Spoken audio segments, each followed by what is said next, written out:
Мынау қара карандашпен салғам, жайлау деп. Ана мал жайылып жүр, киіз үй. Бұлардың бәрінен жаңағындағы кілем тоқиын ба, кесте тіген ба деп дайындаған ескіздерім ғой. Мынау да ұнайды. Домбыра.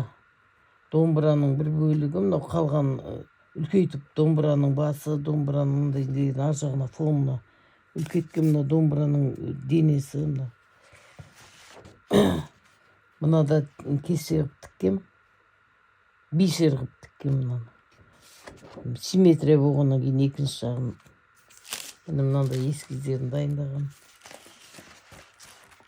Скальпамен екі түрлі. Мынаны да бастап карандашпен аяқтамаған. Айша бибі кесенесі. Міне қопавлин сала берем, ұнатып.